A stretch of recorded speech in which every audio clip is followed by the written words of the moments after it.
All right, welcome back, founders, for part 3 of Better Understanding Economic Development and Destination Tourism.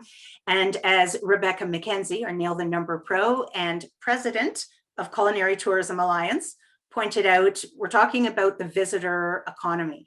And for this part of our segment, we're actually talking about measurement. I know this is not a fond or favorable topic for many founders because we like to do, but we know that we can do better if we actually start to measure and then modify as we go through it. So thanks for joining us again here, Rebecca, for our last segment of this amazing episode.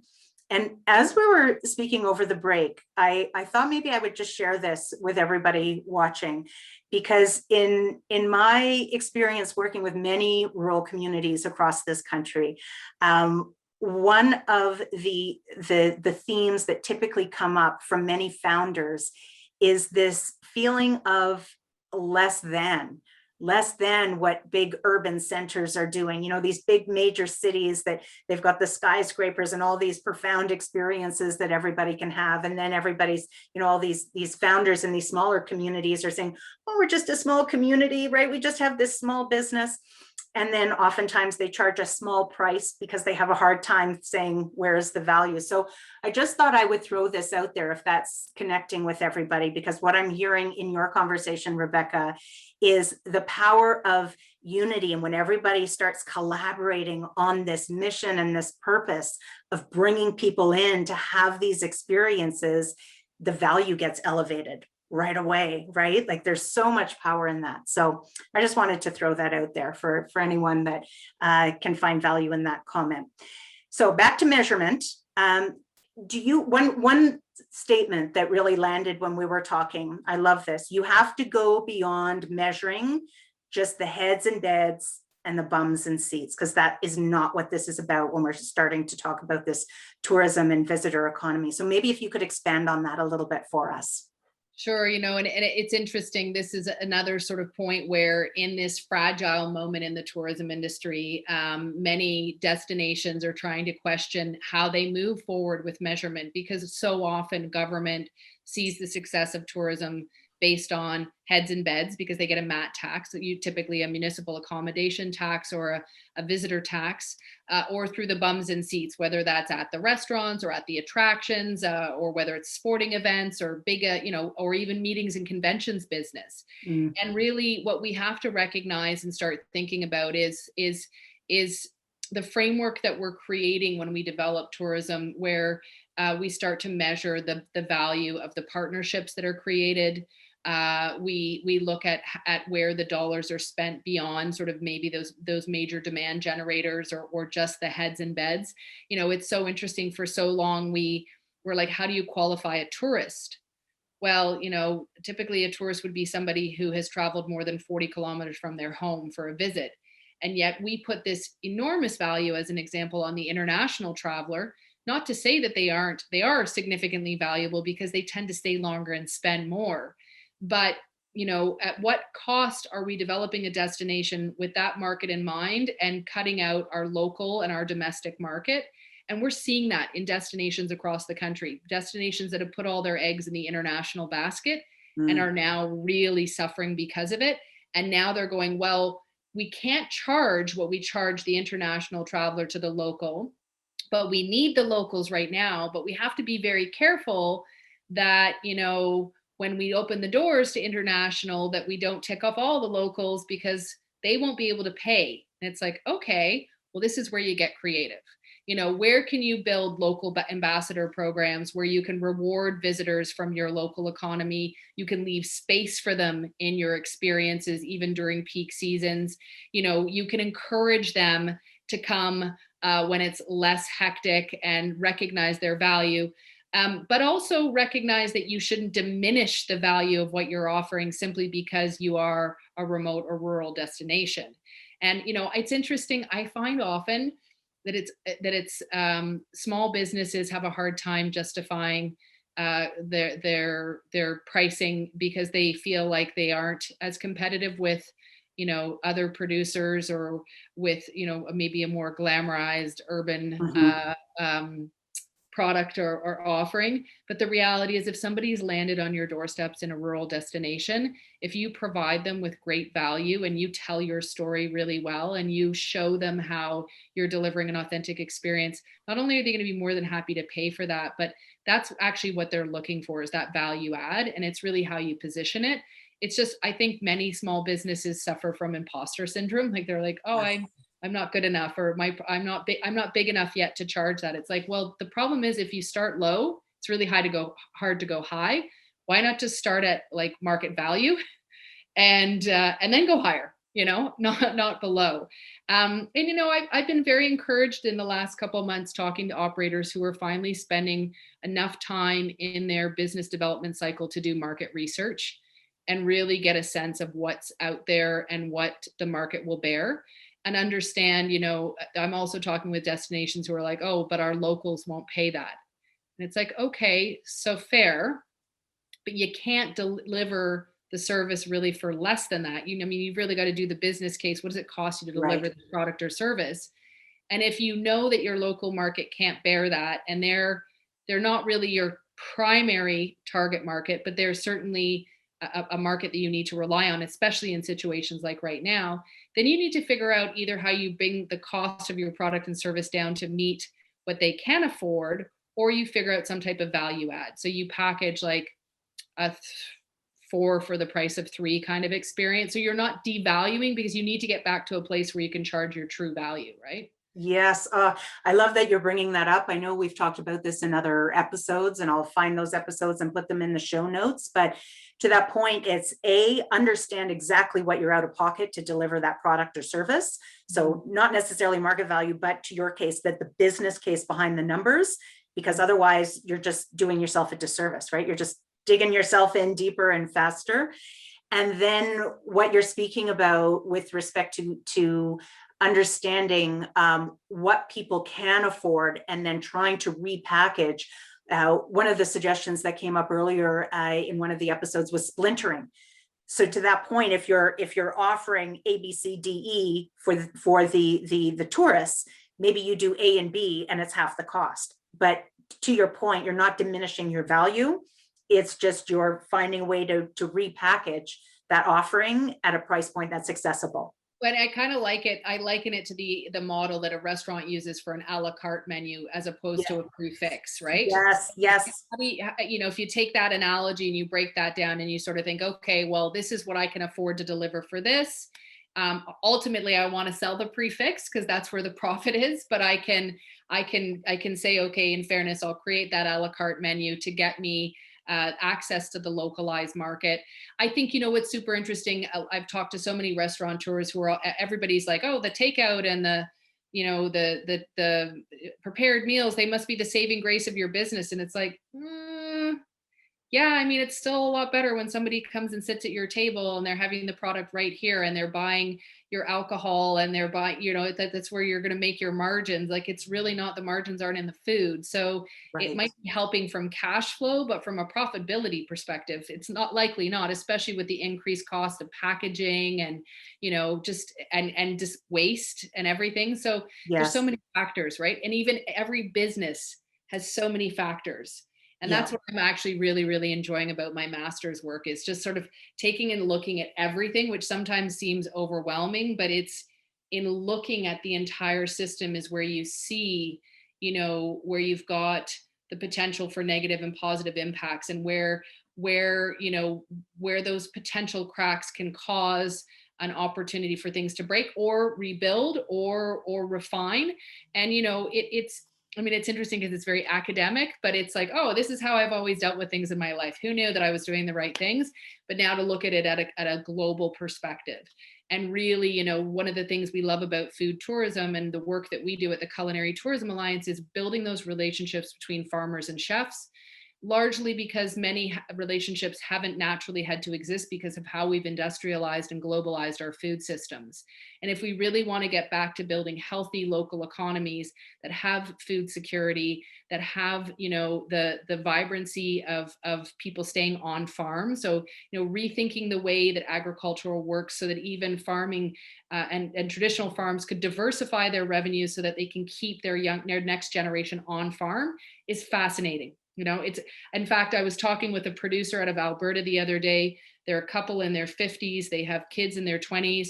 They have a plan in 5 years that both of their kids will return on farm.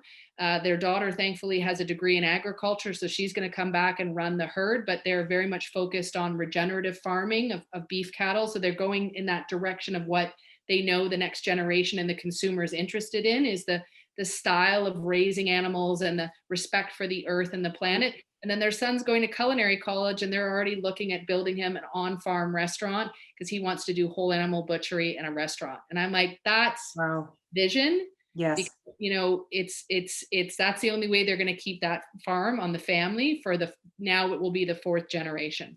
Wow. Well, and not only that, but obviously the impact that has on as you said, that visitor tourism, but this alignment of the farmers with the chefs and how that collaboration then starts to create this ripple effect throughout the community, right? And the tourism. Yeah. Absolutely. And they're already thinking about the partnerships they need to build with other chefs and other farmers as they build out their business plans. So, again, it's all part of that longer term model and looking at where you can work in collaboration and co-opetition. And the key piece here with our programs is the more dollars that stay in our local economy and our local food not only helps to ensure that we've got farmers growing our food, but ideally we're using it as a platform to raise awareness around the importance of biodiversity, the importance of regenerative farming, organic farming. It's a shift. It's a small shift in getting people to care about where your food comes from and how it's raised and treated. And it's again, a silver lining from COVID is people seem to care a lot more about what they're eating because we've got lots of time to cook.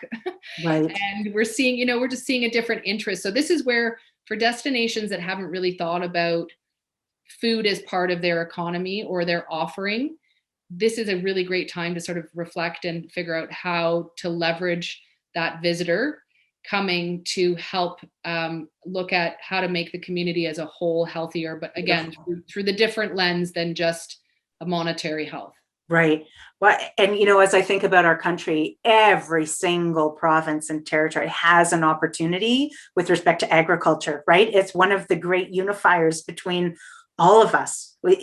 Different crop, different output, but it's still associated with food and nourishment. 100%.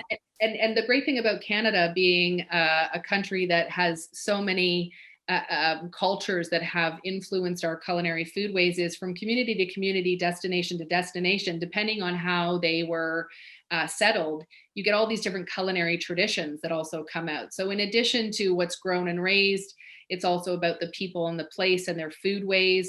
And this is really the kind of optimum way for a consumer to connect. It's the ultimate experience because it's multi-sensory, right? Wow, very powerful. Okay, so just in wrapping up on this segment on measurement, I'm curious, and this is a handful, but what do you think the top 5 things? What are the top 5 metrics to actually measure? What do you think would be the most important ones for a community or an economic development office that's looking to build this visitor economy? What should they really have their eye on? What do you think is most important? I think it's to measure the stakeholder engagement at the offset. Okay. To sort of say, okay, if we've heard as many voices that have given us the vision and the direction to help influence this, then you've started in a good place. I think if you're looking at what do you see as the potential for growth from, recognizing what you need to sustain your lifestyle in the community, and then what you need to grow the lifestyle in the community. So, measuring not the nice to haves, but the needs to have, and understanding, looking at how different parts of a municipality are funded, whether they're municipally funded or provincial or federal. So kind of having that measurement to sort of say, if we're here now and this is what utopia looks like, what's it going to cost to maintain that growth? Because again, if you're just looking at, we want to go from 6 million a year in visitor spending to 20 million, great. Okay, but where did that money go? What has that money done to help elevate the community and the lifestyle of the community, not just the visitor experience or the visitor offering? I think it's also looking at managing, measuring the flow of your community. So where do you make sure that that you see balance over time, that you don't, focus on something that's going to create that peak and valley, but more, how do you look at some balance and measure that as well? And I would also say, measuring the ongoing engagement of your business community, because one of the challenges with so many destinations is they get up and going and they have momentum, and that's great, but then they've got it and they become complacent, and I think complacency is a killer. So how do you, because just because you've hit critical awareness from a consumer standpoint doesn't mean that you stop planning and you stop you constantly need to be going back into that cycle and reassessing, right? And finding that sweet spot, because you don't want to hit the breaking point, which is where, I see in Prince Edward County, there was a period of complacency. Oh, we're busy enough. People know where we are. They're coming. We don't really need to do anything. No, you need to actually be doing lots of things. When times are good, you need to think about all the potential systems and where they could crack, and recognize, like, put your resources there, so that you build more public washrooms, you build better trail systems that have better waste disposal, you build better systems for managing traffic overflow, you build better systems to ensure that the housing market has the ability to keep the locals engaged as much as an opportunity for new investment. So I think measurement of continued engagement is important. Well, complacency, it's the killer of every business, right? It's the blockbuster Netflix story. And so it just, again, it echoes in this strategy on destination tourism. Complacency is just not gonna cut it. And one of the points that I thought was so important when we first started this segment is measuring who is the tourist, right? Who is that? Now, we're not going to have, to your point, we're not going to have a lot of international tourists, but really understanding what that profile looks like and the diversity of that profile, right? Yeah, diversity of profile. And also, again, like figuring out how you measure health beyond wealth. So if you can measure that your ability to grow keeps certain cultural assets intact and maybe you invest in more, great. If you measure how you're taking steps to ensure that the environment is being respected and is constantly being protected, great. But these aren't new ways of thinking. But again, through the work of the United Nations World Tourism Organization and the World Travel and Tourism Council, thankfully the Sustainable Development Goals is becoming something more discussed within the tourism sector. It's still very challenging, though, because many destinations don't control the end product, the business operator. So I would encourage your founders, this is at a time and a place where we need to actually be making the change that this world needs to see. I mean, if the pandemic wasn't a wake-up call, then maybe, a number of other key issues that have happened in the last 24, 36 months should be. But it's really kind of stepping back and going, okay, how do I do better within my business so that it's my business isn't just measured by profitability, and I look at how am I giving back to my community? How am I ensuring that I'm respecting the environment? I'm involved with SheEO. I'm not sure if you're familiar. So an activator. I love that this is an organization that's teaching women in the entrepreneurial skills, but also keeping those kind of things top of mind, because I think often, again, we just are so focused on money. And I think, it's not the be all and end all. Happiness should be measured by more than that. And so should the health of a community. Yeah, no, I think that is absolutely powerful. I know that, you know, in the work that we do, we talk oftentimes about profit and that it's important to profit in business, but profit is what ensures the long-term health of the business, right? And it is not at the cost of purpose, people, or planet.